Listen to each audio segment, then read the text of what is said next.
Man said he had a 520 credit score. My buddy looked at him and said, son, you were born with a 570. How'd you screw that up?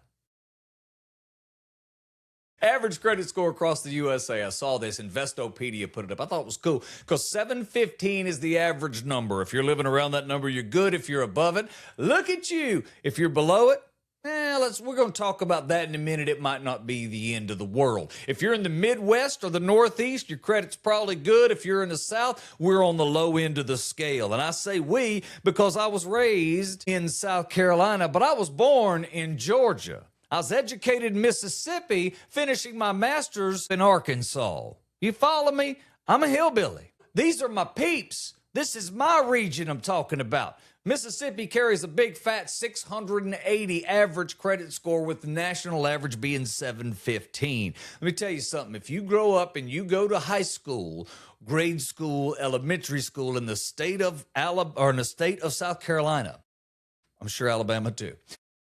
When you get into conversations with people, you can always say, well, at least there's Mississippi. And I'm certain Mississippi says, well, at least there's South Carolina. You see what I'm getting at? Alabama, Georgia, Louisiana, Texas, 690 to 695. Again, the national average at 715. Minnesota, 742. Wisconsin, 738. Wisconsin's pretty easy to figure out. One, no one lives there. And two, Amazon don't go to a lot of that. They're just not going to do it. They're like, well, yeah, Wisconsin, that's not for us. So they just don't deliver. So there's really no way to wreck your credit score because it's not like there's any car dealers out there either. So you just kind of live in this vast openness until you move out. Wisconsin is a great place to be from. Now, see, up north, I'm just kidding. I love me some Wisconsin. Up north, it's a different vibe. In the South, we do things different. Up north, they're building credit. Down south, we're building character. See, when you ain't got money, you got to learn things. I went over to this girl I was dating's house back in the 90s, way back in the 90s. So I'm over here and wash my hands. There wasn't no water coming out. I turned the spigot on, nothing come out. I said, what's going on with the water? You need me to help you fix the sink? She said, no. She said, I forgot to pay the bill. It's no big deal. I said, well, I mean, if it is, if I wanted to wash my hands, but as it turns out, I could just go to the gas station like everyone else. She said, oh, no, it's not a problem. She went out back. She opened up the door that the water people use to turn off your water, and she had the device to turn back on the water. You see what I'm saying? We're building character in the South. And we're not really about financing in the South anyway. We don't finance. We know a guy. We don't really have debt. We have favors. You do this, you help your buddy out, he helps you out. That's kind of how life works in the South, man. My credit report doesn't say open accounts. It says open tabs. Got a lot of open tabs around town. Now, as a weatherman, I can tell you it's the difference in geography that is making up the difference in credit score. It is not the people. Let me tell you, I went through a lot of years studying this, so you can take this as a fact. As a meteorologist, I've had a good track record for this past week, so you can trust me. Heat melts motivation. Humidity blurs due dates. The power goes out, so do my auto alerts. So now I'm not going to know when to pay. So I'm trying to pay a bill. The air feels like soup. It's not going to happen. Bills don't get paid on time. That's what happens down south. Now, in the Midwest, they live differently too. They have credit score because they have budget spreadsheets and snow tires and emergency funds. That's not what we have in the South. We got cookouts, cousins, and we'll figure it out. We live different than you. Credit's not really all that important. Up north, y'all have credit plans. Down here, we have plans to have a plan. Kind of the same. So what does credit actually reward? Let's think about credit. Credit's the jacked uppest situation in the U.S. that I've ever seen in my life. First off, if you want someone to lend you money in this country, you're going to need to owe somebody money. And on top of that, if you've been late or just flat haven't paid a few people, well, now it gets juicier because they're more excited about lending you money because they can raise the interest rate on you. So what does credit score mean? It's time, consistency, and boring behavior. Credit scores don't reward hustle. They reward showing up quietly for 30 years. That's not what we do. And it's a generational thing, too. I'm going to tell you that. Think about your father or your grandfather, your grandmother, or maybe your parents, depending on how old they are. We pay cash for most things. We had one credit card max. We had one bank. Now, we have apps, buy now, pay later, 5 cars forgot I had. I don't really miss payments. I miss remembering what I signed up for. Now, some people are talking now about getting your credit score on dating apps. Now, I want you to think about that. That's not romance, that's underwriting. It seems superficial if you have to shoot a video for your Tinder profile. Hi, I'm Bud Ford, and my credit score is 187. I mean, I should not have to start with my credit score. As a guy who flies airplanes, I can tell you, I don't like to fly over Scottsdale because I'm pretty sure they check your credit score just for being in the airspace. It's the same thing. Fact is, if you live in the South and you think you have bad credit, you do not. You have regional credit, and you can work with that. South isn't broke. South is improvised. It's a different system. We have different values. Up north, they build credit. Down south, we build relationships. And both can get you through a tough week. Ain't saying nobody's wrong. I'm just saying if you're from Georgia, South Carolina, Mississippi like me, and your credit score is a little low, don't worry. You may not qualify for that mortgage, but you will qualify for any cookout within 50 miles. And by God, that's what life's about, if you ask me.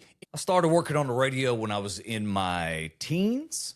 And through that whole era, I worked till I became a program director, and I started running radio stations. And then one day I was like, I want to be funny again. So I started doing a morning show, and I worked with a guy named Jerry Broadway, and we did the Bud and Broadway show. And that was a syndicated deal nationwide. It was really, really cool.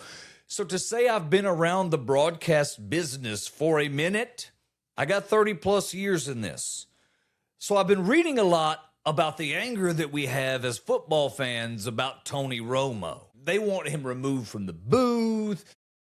Let me tell you what, as a broadcaster, Tony Romo does sound completely different than when it started. CBS's top crew, and they pay well for them, are Jim Nantz. He's your play-by-play, your tone guy, your authority guy, your broadcaster, if you will. You're me.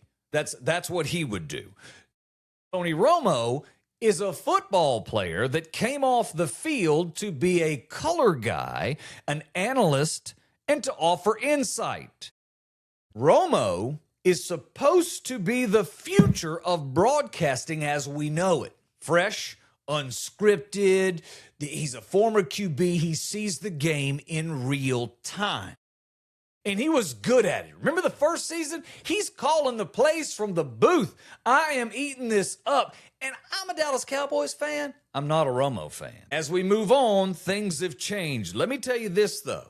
This is not a talent problem. This is a system problem. I've lived it through my entire career. Now, let me give you a couple of ideas and a couple of thoughts on that. One, Peyton and Eli on ESPN2.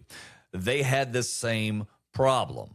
They were talking football as two brothers would talk football, and unfortunately that wasn't necessarily as TV friendly as they would have liked on the network side for it to be. So what they were doing was searching for an identity, and they're still searching for it. Last year they put Belichick in there, and that was a train wreck of epic proportion.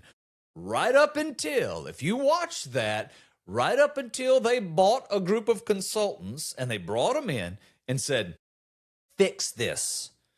And as I watched it, I was telling my girl, I was pausing and I was going, let me tell you what's going to happen next. This is the way they're trained because I've gone through this. Who talks, when they talk, what's the pecking order of who's in charge? Okay, Peyton, you're mic 1. Eli, you're mic 1A. But really, Mike 2 and Mike 3 is going to be you, Bill Belichick. And they went through, and I mean, they got really good.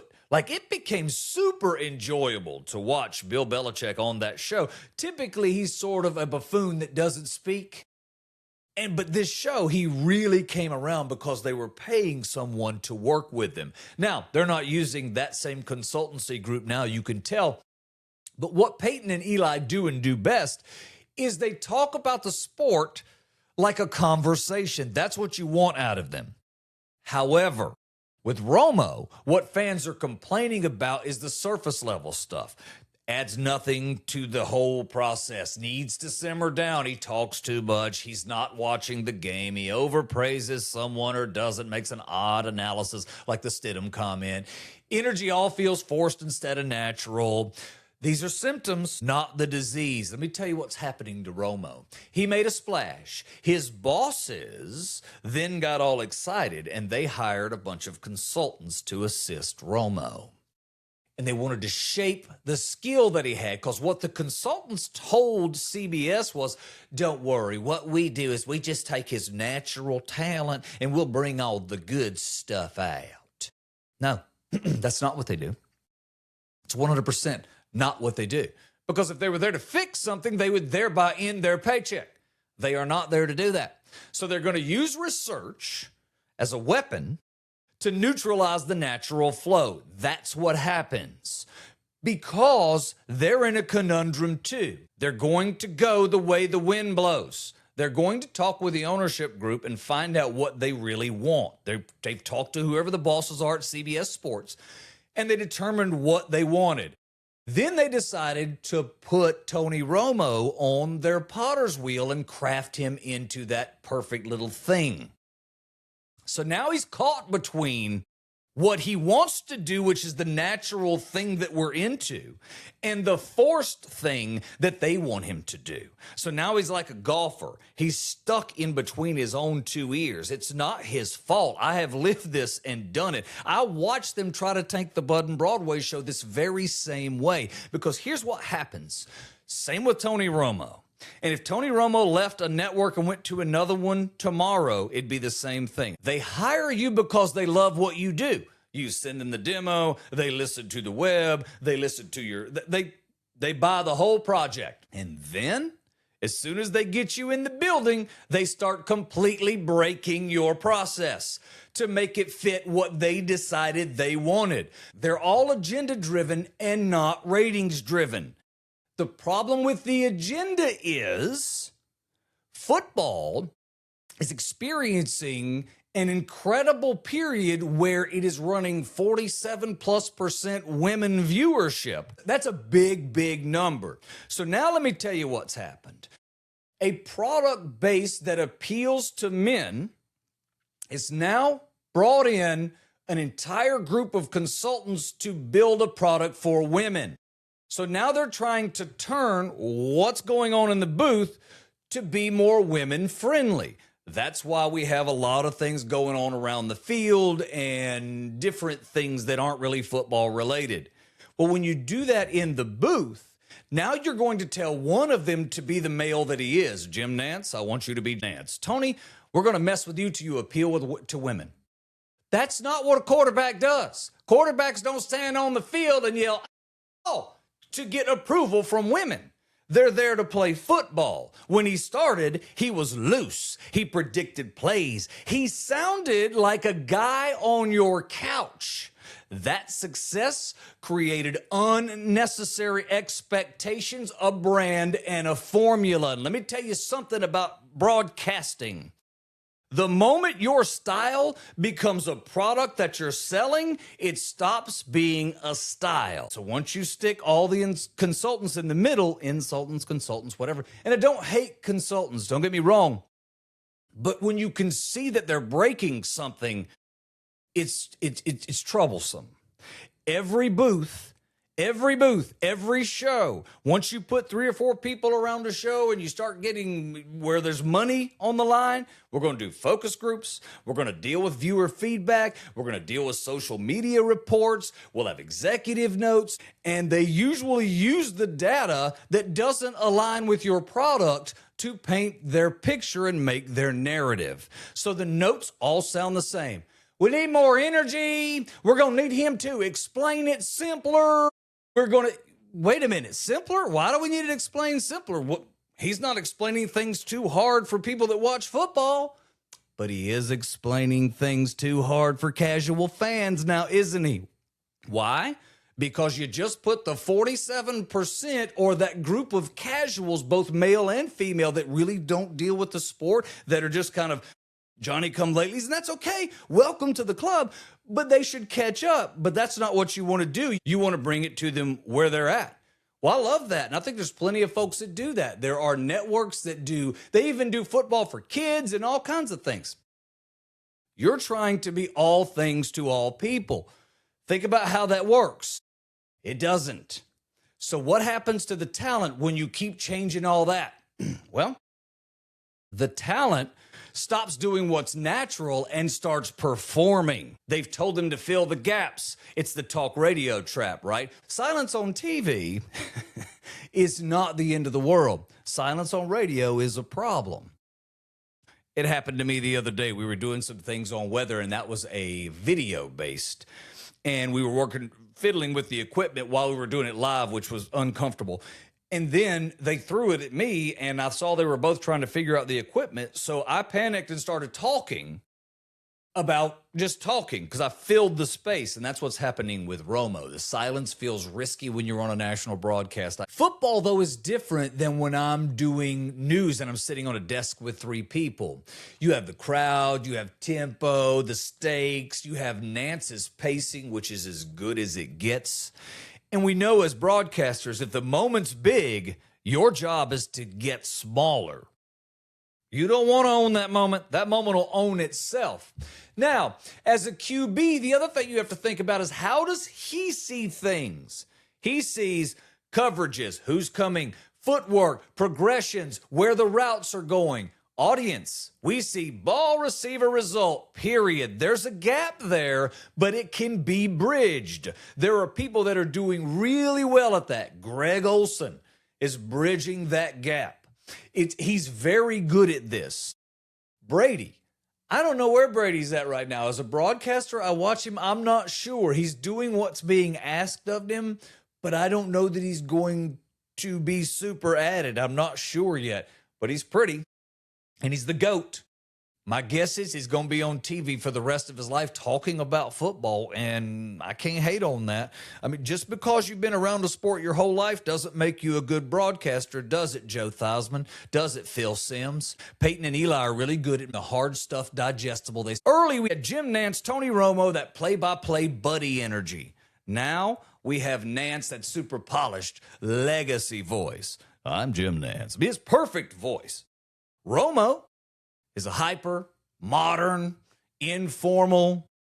Here's what happens. It feels like two different shows are going on in the booth, and that's a problem. The other thing that's happening with Romo doesn't know who he is in the broadcast booth, and he also has image people working with him on how he dresses and all of the other things. And now if you see him, he always looks weird. So I think that's almost his... He's sort of fighting the whole thing, I feel like. As a broadcaster, I've done exactly that when I know what they're telling me to do is wrong, but they control the paycheck. Now, he doesn't need the money, so he's trapped between how much am I going to let them tell me that I need to do that I don't think I need to do before I just say I don't have to do this. Romo comes in with a different set of baggage. He's not just a Jim Nance broadcaster. He's a former star, a personality, a headline that creates pressure. You try to be memorable every drive and win the broadcast. You can't win a game by calling it. The surprise is gone. Now every habit is a flaw. And I will tell you a fact about media. Audiences don't get tired of people. They get tired of patterns. The whole thing in media is unpredictable predictability. I had a show one time I worked on. There were 7 people on that show. And what we had to keep in mind was everything in radio is on a clock. It's all going to happen again. TV's the same way. It's a 24-hour column. It's just a matter of how you're doing times and clocking. So if I have 7 people on the show, I have to make them understand that if everyone knows what's going to happen next, nobody's going to be here tomorrow. Everything's about unpredictable predictability. Do something they don't expect, but everyone in this room better know it's coming. Does that make sense? That's the unpredictable, predictable part of what's being done in broadcast. What they don't have at this point is any of that going on. It's just a mess, and anything he says gets him in trouble. So, how do we fix it? We stop the constant analysis. We stop the prediction because we're failing in places in that because we're in our own heads based on the analysis and trying to fill the void and all of the stuff the consultants have told us. Go back and let's do what's right. Tell the stories. Silence ain't going to kill you. Let a moment breathe. Shift from, look how much I know, to here's what matters right this minute. I think that changes things for you. Romo isn't struggling because he lost skill. He's struggling because the booth got corporate. The fans don't miss the quarterback. They miss the guy who sounded like one of them. Broadcasting works best when it feels like you're overhearing a great conversation, not being given a presentation. And sometimes in that booth, it feels that way. Sorry, I got a little deep into that, didn't I? Some of that consultant stuff throughout the years, and again, some of the consultants that I've worked with are incredibly smart. I also understand when the building above them and the management team is going one direction and the consultancy may still know that's wrong, but tell you, hey, we need to do it this way. Interesting. It's a tough business. That may happen in yours too. Sales teams are influenced a lot by this. And I know sometimes people I work with get influenced by an influencer. And next thing you know, you're doing things different at the office that really make no sense because an influencer said this was a good idea. And that can create its own set of woes. I was looking over headlines yesterday, and if you were here, you know I did this one. The headline is, sex therapist who has slept with 400 clients. 400? At that point, you're not a therapist. You're a frequent flyer program with a couch. There's a chance that you don't understand how therapy works. Like, I'm lost. I'm all for helping people, lady. I am. I really am. I want to see people get helped. But I thought therapy was all like, let's sit in a chair, maybe grab a notepad. We'll do some light humming. You know how we do. Hums, boogie, boogie, boogie. We learn things, right? Not this lady. She's like, tell you what, that job description don't fit me. I'm turning this into field work. Lady, 400 clients, that's a lot. She said she found the job through an ad for open-minded body workers. It's not a career listing. That's how you find a band or a cult or a juice cleanse that's going to ruin Thanksgiving. That's not how you find a therapist. Then she meets her first client. I read this in the article. She said a sweet, shy, older guy who just wanted to know what love feels like. And I'm going to tell you what, I can't hate on that. I mean, it's beautiful. On the human level, it's very touching. It's emotional. It's very human. But the moment she says, I knew then and there this is what I was born for, my brain went, ma'am, you were born for a job that does not have an HR department. I'll buy that. Sex therapists worked with this man for a full year. A year. That's not therapy. That's a Netflix limited series. Now she's up to 400 clients. 400. At that point, you don't have a practice, you have seasons, ma'am. You don't have office hours, you have tour dates. Friends and family, this was real good to me. Or friends and family say, we're her #1 fans. That's not a support system. That's a merch table. Are you kidding me? That's a lot of confidence, too. She went on to say, my partner understands my journey. Yeah, sure they do. At this point, they're not dating you. They're invested in a franchise. So I guess they have to be okay with it. So I'm not sure where she got that license, I wonder that about teachers sometimes too. But the part that I can't get past is the part where she's all like, I like helping people connect. Which, again, I ain't gonna hate. It's beautiful. Really is. But 400 clients in, you're not running therapy anymore. You're running an emotional version of an airport. People come in, people take off, everybody's carrying something, and nobody knows where their luggage is. I'm not judging. I'm just saying, some people have a calling. Ma'am, you have a very flexible business model. That's all I'm saying.